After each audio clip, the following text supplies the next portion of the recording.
নমস্কার বন্ধুরা, রুচির কিচেনে সবাইকে স্বাগত জানাই। আজকের রেসিপি পটলের নিরামিষ। পটলের অনেক রেসিপি তো খেয়েছেন, তবে এইভাবে একবার পটল রান্না করে দেখুন। নিরামিষ দিনে এরকম রেসিপি থাকলে আর কোনো কিছুর মনে হয় প্রয়োজন হবে না। চলুন তাহলে রেসিপিটা দেখে নেওয়া যাক। প্রথমেই দেখুন, এখানে আমি 250 গ্রাম পটল নিয়েছি। পটলটাকে এইভাবে কেটে নিতে হবে। তো দেখুন, খোসাটাকে এইভাবে ছাড়িয়ে নিয়েছি। খোসাটা পুরোটা ফেলে দেবেন না, পুরোটা ফেলে দিলে পটলটা রান্নার পরে কিন্তু একদম নরম হয়ে যায়। এইভাবে একটু কেটে নিলে তাহলে কিন্তু পটলটা নরম হয় না আর খেতেও ভালো হয়। আর তারই সঙ্গে 3টে আলু নিয়েছি। আলুটাকে এইভাবে ডুমু ডুমু করে কেটে নিয়েছি। সবজিগুলোকে ভালো করে ধুয়ে নিয়েছি। আর এদিকে দেখুন, একটা কড়াইতে দিয়েছি 2 চামচ সর্ষের তেল। রান্নাটা আমি সর্ষের তেলেই করেছি, আপনারা চাইলে এখানে সাদা তেলও করতে পারবেন। তেলটা ভালো করে গরম করে নিতে হবে। তারপরে দিয়েছি অল্প করে একটু লবণ আর অল্প করে একটু হলুদের গুঁড়ো। এখন খুব ভালো করে মিশিয়ে নিতে হবে। আর তারপরে এখানে দিতে হবে কেটে রাখা আলুগুলো। আলুটাকে খুব ভালো করে ভেজে নিতে হবে। এই রেসিপিতে সবজিগুলো খুব ভালো করে একটু লাল করে ভেজে নিতে হবে। তো দেখুন, খুব ভালো করে আমি আলুটাকে লবণ হলুদের সঙ্গে মিশিয়ে নিয়েছি। তারপরে ঢাকা দিয়ে লো ফ্লেমে 2 মিনিট রেখে দিয়েছি। 2 মিনিট পর ঢাকনাটা সরিয়ে খুব ভালো করে একবার মিশিয়ে নেব। আর এইভাবেই নাড়াচাড়া করতে করতে আলুটাকে ভেজে নেব। তো দেখুন বন্ধুরা, আলুটা ভাজা হয়ে গিয়েছে। এইভাবেই কিন্তু আলুটাকে ভাজতে হবে। এখন এই আলুটাকে তুলে নিতে হবে। আলুটাকে তুলে নেওয়ার পর এই তেলের মধ্যেই আমি পটলটাকে দিয়ে দিয়েছি। পটলটাকেও একইভাবে ভেজে নিতে হবে। তবে পটল ভাজার সময় আমি একটু লবণ যোগ করে দিয়েছি, হলুদটা কিন্তু দেব না। পটল ভাজার সময় হলুদ দিয়ে ভাজলে তেলটা কালো হয়ে যাবে আর পটলটাও কালো হবে। আর তাছাড়া এই তেলে রান্না করলে তরকারির কালারটাও কিন্তু খারাপ হয়ে যাবে, সেই কারণে হলুদ দিচ্ছি না। আর তাছাড়া আলু ভাজার সময় হলুদ দিয়েছিলাম, সেই যতটা হলুদ আছে ওই হলুদেই হবে। তো দেখুন, খুব ভালো করে মিশিয়ে নিয়েছি। আর পটলটাকে কিন্তু বন্ধুরা একটু সময় নিয়ে ভাজতে হবে, আস্তে আস্তে। পটলটা এইভাবে একটু আস্তে আস্তে সময় নিয়ে ভাজলে খুব ভালো করে ভাজা হয় ভেতর পর্যন্ত। আর খুব ভালো করে ভাজা হলে খেতেও কিন্তু ভালো হবে।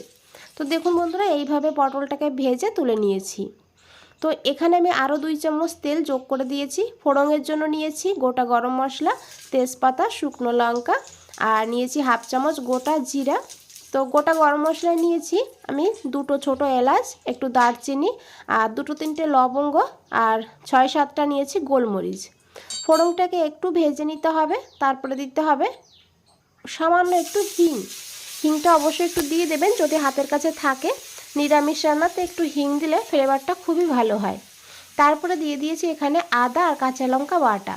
এখানে 2টো কাঁচা লঙ্কা আর 1/2 ইঞ্চি আদা আমি বেটে দিয়ে দিয়েছি। আদাটাকে একটু ভেজে নিয়েছি যাতে আদার কাঁচা গন্ধ না থাকে। তারপরে দিয়ে দিয়েছি টমেটো, এখানে একটা মিডিয়াম সাইজের এইভাবে কেটে। আর সঙ্গে সঙ্গে দিয়ে দিয়েছি লবণ পরিমাণ মতন। লবণটা দিয়ে দিলে টমেটো তাড়াতাড়ি করে নরম হয়ে যাবে। তো এখন খুব ভালো করে মিশিয়ে নিয়েছি।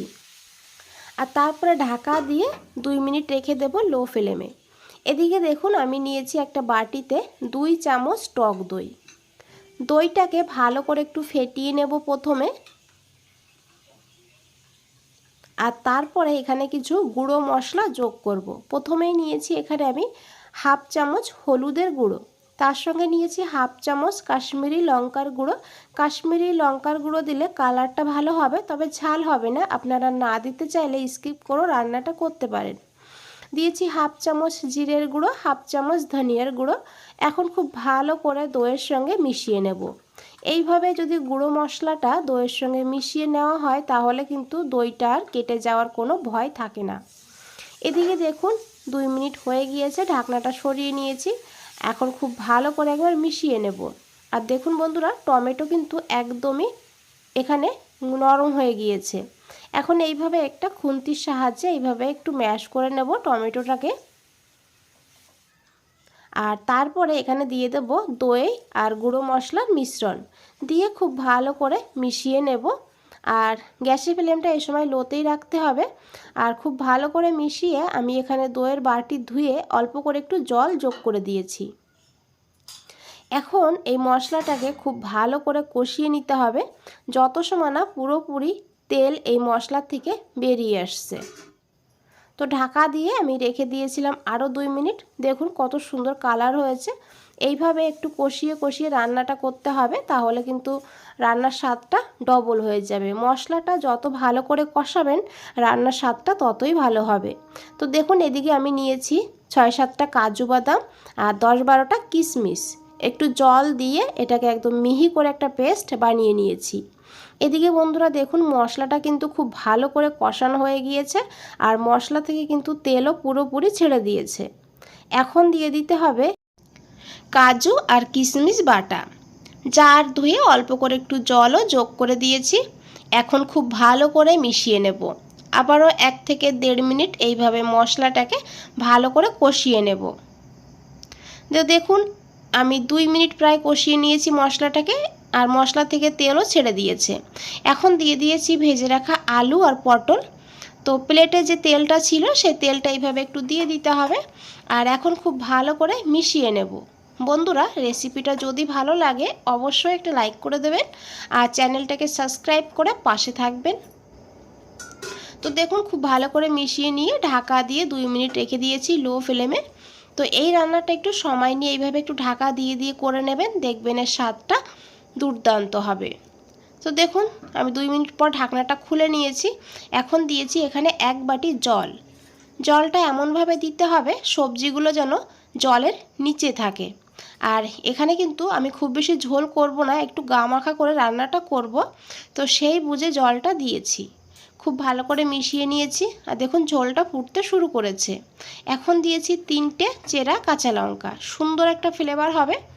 খুব ভালো করে মিশিয়ে ঢাকা দিয়ে রেখে দিয়েছি 5 মিনিট মিডিয়াম ফ্লেমে।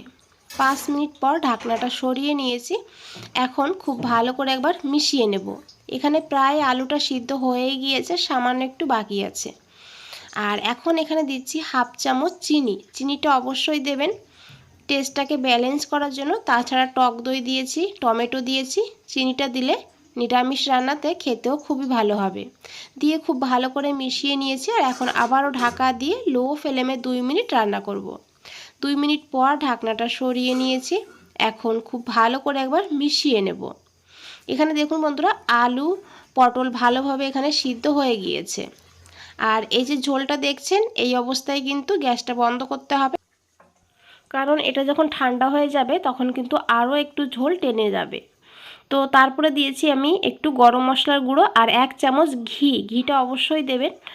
আর ঘি দিয়ে খুব ভালো করে মিশিয়ে নিতে হবে। তারপরে গ্যাসটা বন্ধ করে দিয়েছি আর 5 মিনিটের জন্য স্ট্যান্ডিং টাইমে রেখে দিয়েছি।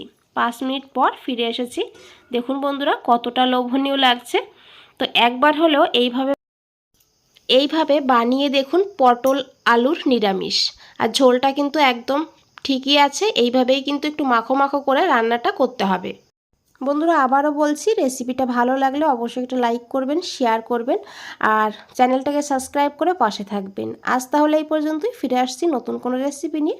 ভালো থাকবেন, সুস্থ থাকবেন। সবাইকে অনেক অনেক ধন্যবাদ এত সময় ধৈর্য ধরে রেসিপিটা দেখার জন্য।